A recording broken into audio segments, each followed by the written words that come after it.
I always thought I had it all figured out. My wife, Olivia, was beautiful and smart. We had a cozy apartment, steady jobs, and plans for the future. I worked long hours at the auto shop, but I didn't mind. I wanted to give Olivia everything she deserved.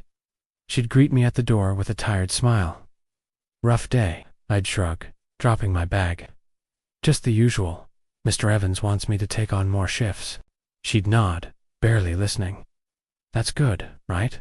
I'd try to catch her eye. "Yeah, it means more money for us." She'd already be scrolling through her phone. "I'm making pasta. You hungry?"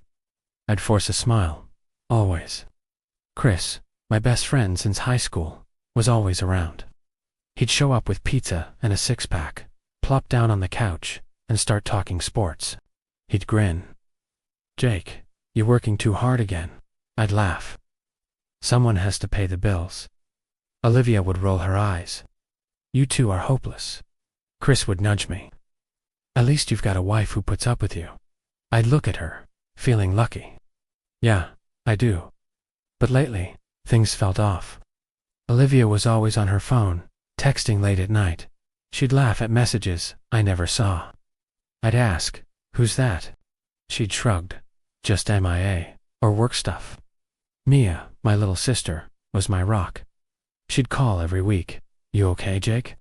I'd sigh. "Yeah, just tired." She'd press. "You sure? You sound down." I'd lie. "Everything's fine." She'd say, "If you ever need to talk, I'm here." I'd thank her, but I never told her the truth. One night, I came home early. Olivia was on the balcony, whispering into her phone. I heard her say, "I miss you too." When she saw me, she jumped. I asked, "Who was that?" She smiled too quickly. "Just MIA. She's having boyfriend drama." I nodded, pretending to believe her. At work, Mr. Evans noticed. "You look tired, Jake." I shrugged. "Just not sleeping well." He patted my shoulder. "Take care of yourself. You're one of my best." I tried to focus, but my mind kept drifting back to Olivia. I wanted to trust her. I told myself, "She loves you. Don't be paranoid." Chris came by that weekend. He brought beer and a new video game. "Let's play. You need to relax." I tried, but I kept checking my phone, waiting for Olivia to text. She was out with friends. She didn't come home until late. Chris noticed. "You two fighting?" I shook my head. "No, she's just busy." He looked at me, almost guilty. "You know you can talk to me, right?" I forced a laugh. "Yeah, I know. Mia called that night. You sound off." "Is it Olivia?" I hesitated. "She's just distant." Mia was quiet. "You think she's hiding something?" I sighed. "I don't know. I want to trust her," she said. "Trust your gut, Jake. Don't ignore the signs." I promised I'd be careful. Olivia came home, smelling like perfume and wine. She kissed my cheek. "Sorry I'm late." I tried to smile. "Did you have fun?" She nodded, but her eyes were somewhere else. "Yeah, it was fine." I watched her disappear into the bedroom, phone in hand. Chris texted me later. "You okay, man?" I replied, "Yeah, just tired." He sent back a thumbs up, but I could tell he didn't believe me. I lay in bed, staring at the ceiling. I remembered when Olivia used to curl up next to me, whispering dreams about our future. Now, she slept with her back to me, phone glowing under the covers. I told myself it was just a phase. Work stress, life stress. I wanted to believe in us. But deep down, I felt something slipping away, and I was too scared to admit it. I came home early on a Thursday. The shop closed for repairs, so I thought I'd surprise Olivia with takeout. I opened the door and heard voices, hers and Chris's, coming from the living room. I set the food on the counter and walked in. Chris was sitting way too close to Olivia on the couch. They both froze when they saw me. I tried to keep my voice steady. "What's going on?" Olivia jumped up. "Jake, you're home early." Chris stood, hands in his pockets. "We were just talking, man." I looked at Olivia. "About what?" She glanced at Chris, then back at me. "Just stuff. Work. Life." I stared at them. "You never told me Chris was coming over." She crossed her arms. Do I have to tell you everything? Chris mumbled. I should go. I stepped in front of him. No, stay. I want to hear it from both of you. Olivia's eyes flashed. You're making a big deal out of nothing. I shook my head. I'm not stupid, Olivia. Something's going on. Chris looked at the floor. Jake, I'm sorry. I felt my chest tighten. Sorry for what? He didn't answer. Olivia snapped. You're always working. You never listen. I needed someone. I stared at her. So you turned to my best friend. She looked away. You were never here. Chris tried to speak. Jake, I never meant. I cut him off. You never meant to get caught. He winced. I'm sorry, man. I laughed, but it sounded wrong. You're both sorry. That makes it all better, right? Olivia started to cry. I didn't want to hurt you. I grabbed my keys. You already did. Chris reached for my arm. Jake, please. I pulled away. Don't touch me. I walked out, slamming the door behind me. My hand shook as I called Mia. She answered on the first ring. Jake, I tried to breathe. Can I stay with you tonight? She didn't ask questions. Of course. I'll make up the couch. I drove to her apartment, my mind racing. When I walked in, she hugged me tight. She whispered, What happened? I choked out Olivia and Chris. I caught them together. She pulled back, eyes blazing. I knew something was wrong. I'm so sorry, Jake. I sat on the couch, head in my hands. I feel like an idiot. She shook her head. You're not. They are. My phone buzzed. Olivia's name flashed on the screen. I let it ring. Mia sat beside me. You don't have to talk to her, I nodded. I can't. Not now. She made tea and sat with me in silence. I stared at the wall, replaying everything in my head. Later, Olivia texted. Please come home. We need to talk. I deleted the message. Chris called. I ignored it. Mia handed me a blanket. You're safe here. Take all the time you need. I tried to thank her, but my voice broke. She hugged me again. You're not alone, Jake. I promise. I lay awake all night, staring at the ceiling. I thought about every moment with Olivia, every laugh with Chris. It all felt fake now. In the morning, Mia made breakfast. Eat something. I pushed the food around my plate. I don't know what to do. She said, You don't have to decide today. Just breathe. I nodded, but I felt hollow. My phone buzzed again. Olivia, I'm sorry. Please come home. I turned off my phone. I looked at Mia. I don't know who I am without her. She squeezed my hand. You're still Jake. You're still my brother. And you're stronger than you think. I wanted to believe her, but all I felt was broken. I spent the next few days on Mia's couch. She made sure I ate, but I barely tasted anything. My phone buzzed, nonstop. Olivia, Chris, even Mr. Evans. Mia sat beside me, flipping through TV channels. You want to talk about it? I shook my head. Not really. She nodded. That's okay. I'm here when you're ready. Olivia texted again. Jake, please. I'm sorry. Can we talk? I tossed my phone aside. She won't stop. Mia frowned. Block her. I sighed. I'm not ready. I keep hoping she'll say something that makes it all make sense. She'll put a hand on my shoulder. You won't get that. She made her choice, Mr. Evans called. I answered, trying to sound normal. Hey, boss. He sounded worried. Jake, you haven't shown up. Everything all right? I hesitated. I'm going through something. I need some time, he said. Take all the time you need.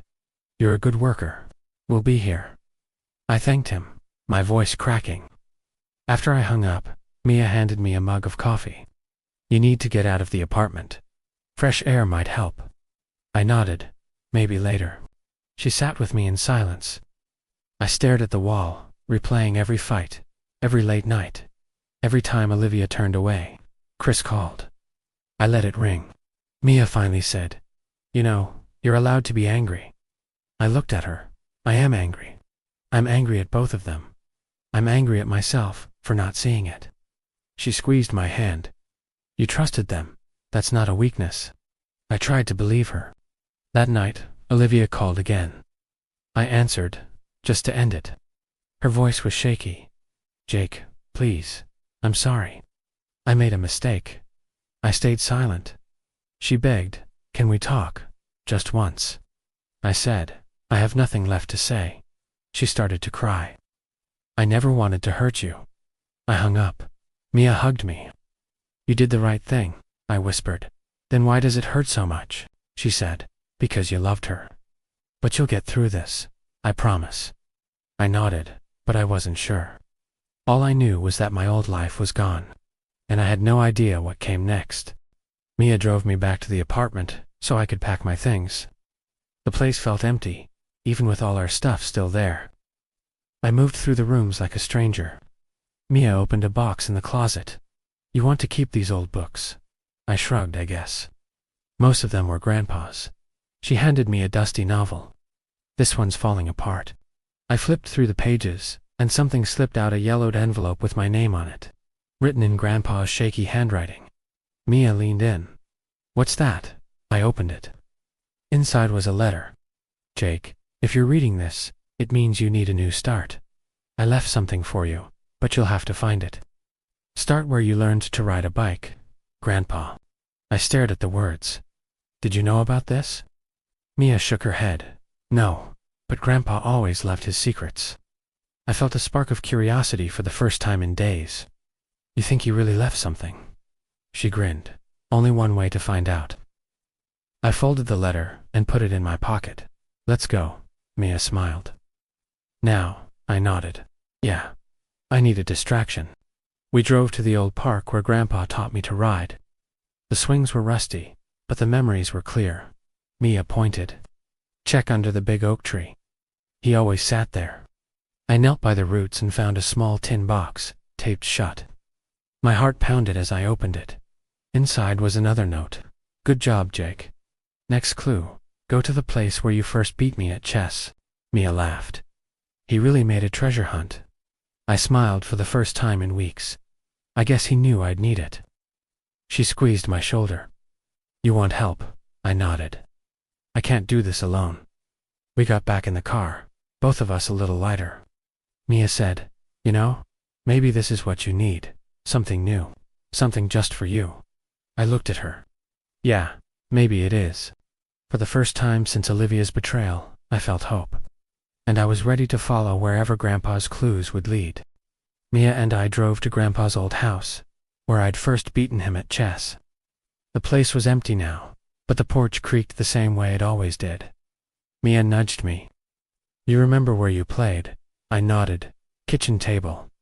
He always let me be white. We searched the kitchen. I lifted the chessboard and found a small envelope taped underneath. Mia grinned. He really went all out. I opened the envelope.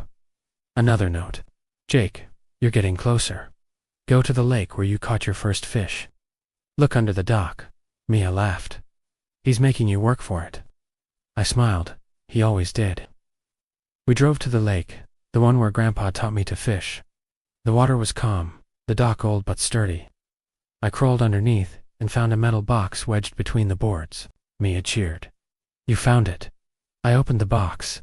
Inside was a faded photo of Grandpa and me, both of us grinning, holding up a tiny fish. There was also a key and another note. Almost there. The key is for my locker at the bowling alley. You know the one? Mia shook her head.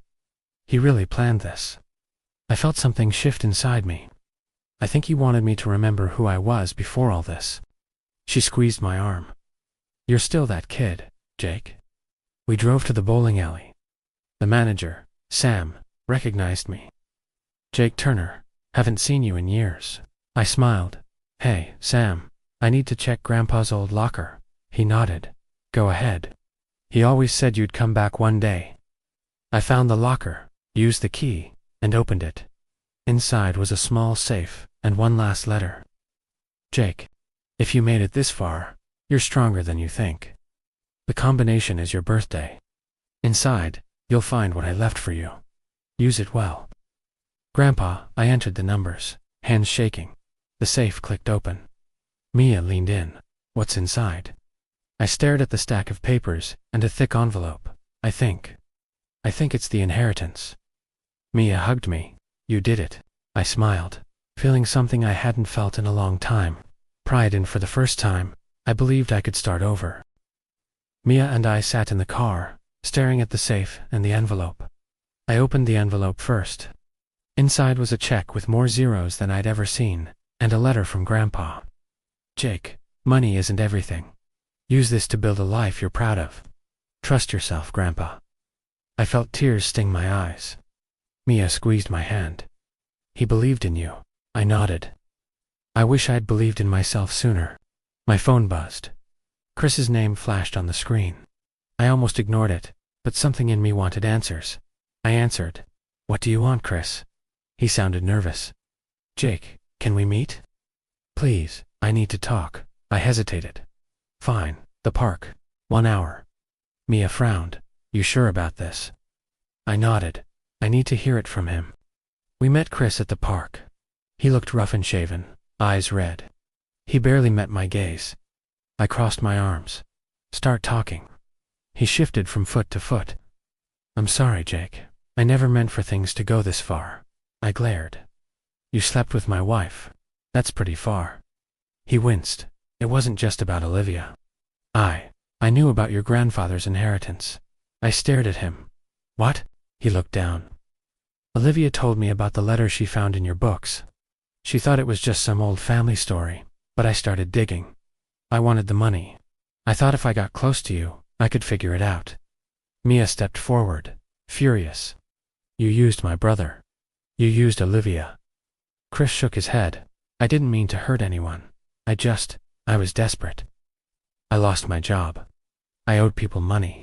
I clenched my fists. So you betrayed me for cash. He nodded, ashamed. I'm sorry, Jake. I really am. Olivia she was lonely. I took advantage of that. I felt a wave of anger and pity. You could have just asked for help. He wiped his eyes. I know. I messed up. I lost everything. Olivia is not talking to me. I have nothing. Mia glared. You deserve it. Chris looked at me, pleading. Can you ever forgive me?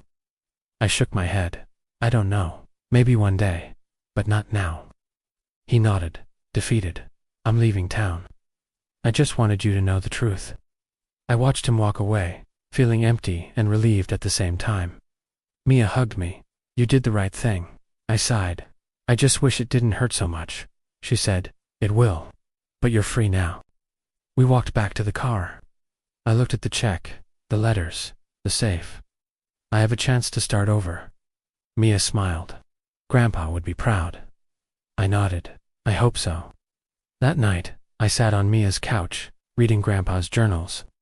He wrote about love, loss, and forgiveness. I realized the real fortune wasn't the money, it was the wisdom he left behind. I texted Sam, the bowling alley manager. Thanks for helping today. I found what Grandpa left me, he replied. He always said you'd figure it out. Proud of you, Jake. I smiled, feeling lighter. For the first time I saw the truth, about Chris, about Olivia, and about myself. I was stronger than I thought, and I was finally ready to move on. I woke up early, Grandpa's journal still open on the coffee table. Mia was already in the kitchen, making coffee. She smiled. You look better.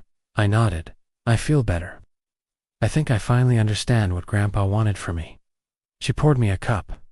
So, what are you going to do with the money? I shrugged. I don't know yet. I want to do something good.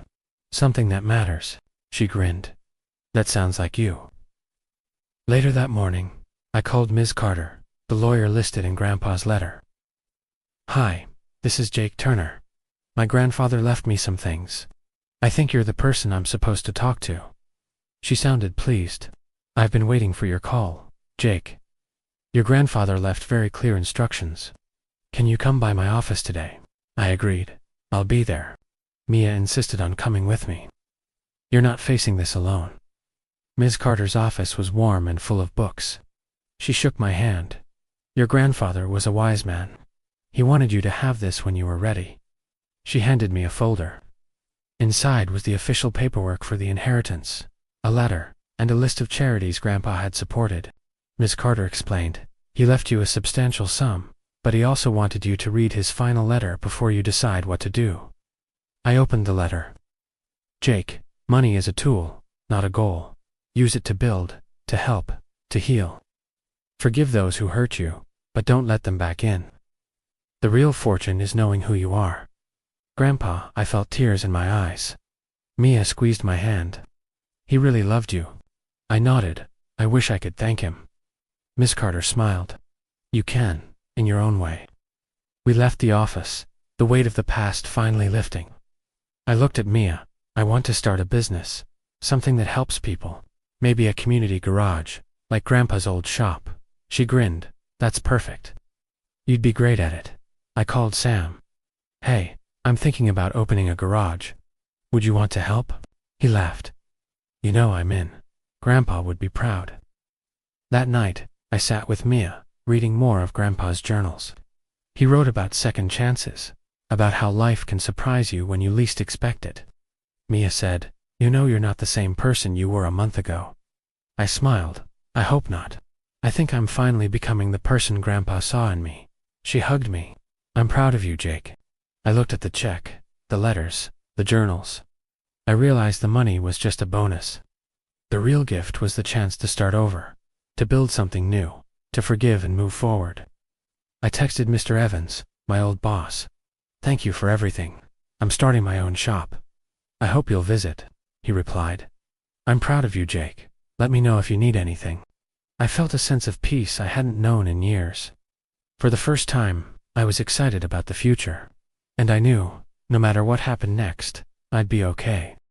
Olivia showed up at my new garage, a week after I opened. She stood in the doorway, looking nervous. Jake, can we talk? I wiped my hands on a rag. What do you want, Olivia? She stepped closer.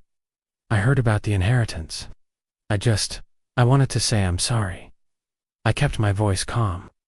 You're a little late for that. She looked down. I know, I messed up. Chris is gone. I have nothing. I nodded. That's not my problem anymore. She started to cry. I wish I could take it all back.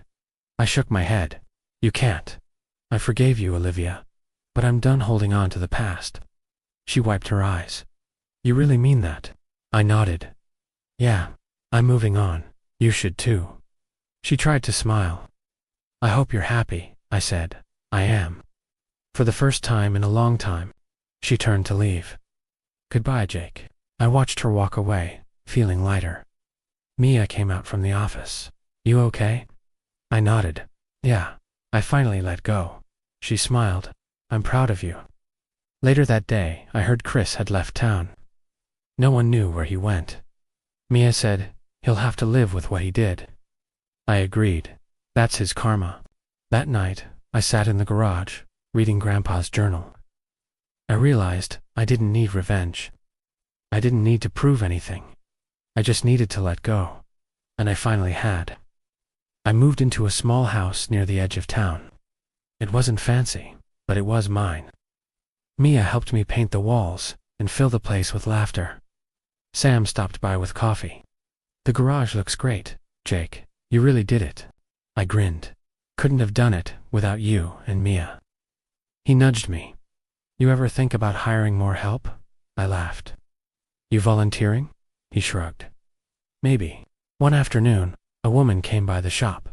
She had kind eyes and a gentle smile. Hi, I'm Lily. My car's making a weird noise. I checked her car and fixed it while she waited.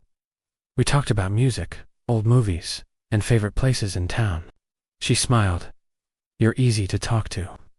I felt something I hadn't felt in a long time. Hope you too. After she left, Mia teased me. You like her? I rolled my eyes. It's just coffee. She grinned. Sure it is. Lily came back a week later. Want to grab dinner sometime? I nodded. I'd like that.